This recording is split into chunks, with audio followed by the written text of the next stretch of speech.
Welcome back to Zaka, Stokvel Insights. Before the break, we took you on a journey with Black Brothers, a burial and wedding assistance society with over 20 years of history. Beyond offering support in times of need, they also own events and catering equipment and have a bold vision to expand their impact and grow financially. Joining me to discuss this burial society and how it has sustained its success over time is Tyvision media expert Thabiso Masudubele. Thabiso, thank you very much for joining us once more. I think these past few weeks we've had a lot of male-centered groups. I think the big question here is, how is succession planning possible if we are strict in terms of gender roles? Thanks for having me, Nonto.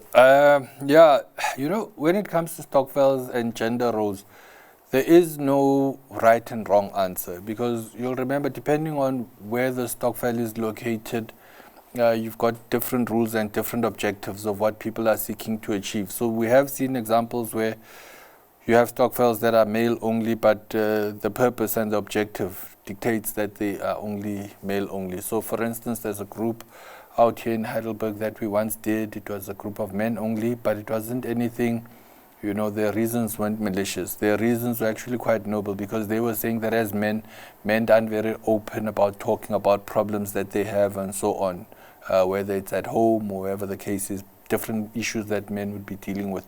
And so that's how that Stokvel was started. It started because men wanted to give each other support within that context, to say, here's a place to talk.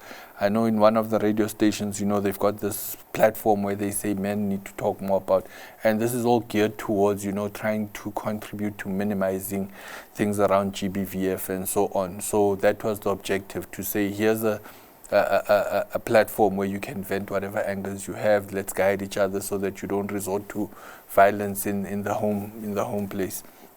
So when you've got a group like that and that's their objective, you begin to almost understand why they do that. But with other groups, we must be honest and say that, the reasoning where we've engaged with them hasn't been solid. And in fact, because they've excluded, different people from their group, they lost out on very valuable information and expertise. So it depends from group to group, but it becomes very difficult to say this is right or wrong. But we certainly do engage with groups to say that, based on your objectives, there's nothing here that talks about gender-specific roles based on your objectives. So your objectives actually dictate that it should be open to everyone who can add value to this group. But if your objective, again, as we use that example, is about creating a platform for, specific gender issues, then in that instance, we encourage people to have that type of gender-based group. Now, just looking at Black Brothers, because it seems like they did use your advice or take your strategy in terms of looking at their objectives, and is it really necessary for us to keep using the same business model? I think them bringing in a lady was because a member had passed away, so they started bringing in the niece into their model as well. What other opportunities can they look at in terms of membership growth here? I think that's actually the first start, to say that our membership is not, restricted or confined to being a man. I think that's the first thing to identify, and we're glad that they've identified that. But like we always say, a lot of groups, this is actually quite common. What we always tell groups is that it's not about how you market or sing your own praises. It's about what you do and how well you do it. So there's no better marketing and attraction for new members than doing what you set out to do and doing it well. So if you are a group, so for instance, with this particular group, they've been around for a long time. And one of the reasons is because they set out to support each other with burials, and they also did this thing of investing in equipment. And so what you find is that people start noticing that group, when they were involved in that particular funeral, I'd also want, our family members or myself to get a decent send-off. But not only just about send-off, but the way they do things, that they said they're going to buy equipment, and they did buy equipment, and how they go about their business. So these are the things that people are interested in seeing. So we've got a lot of groups that say we want to grow our membership.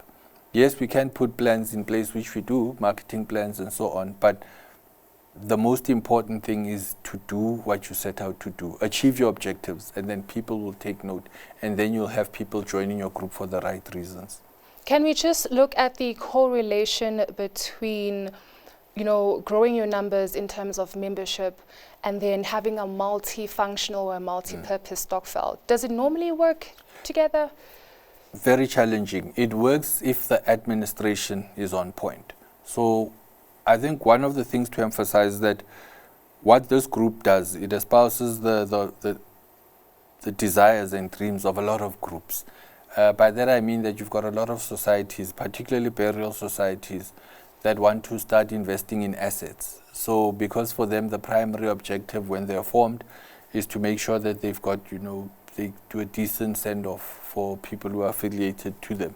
And so this group, espouses those types of values where a group says, we want to buy catering equipment, we want to buy, stoves, we want to buy tables and so on. So this group has achieved that. So they've done that. So in terms of introducing the multiple roles of a group, it comes back again, as I said, to issues of administration. And what we mean by administration, it means how do you then run the different revenue streams, if you will. So you've got to make sure that there's clear delineation between your burial society and something that generates revenue.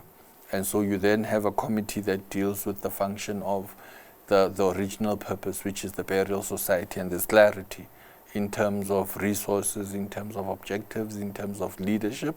And then you set that apart from the revenue streams, where this is the part of the stokvels where we're generating revenue. So if we're not doing a funeral, we're providing a service to another funeral for payment. That then is handled by a different committee with different rules and so on, so that you make sure that these entities almost move parallel to each other, but there's clarity in terms of how they are managed. All right, I think after the break we will need to just look at the reality in terms of their monthly contributions and how they can gradually increase. Well, please don't go anywhere. We will be back shortly with more on Zaka Stokvel Insights.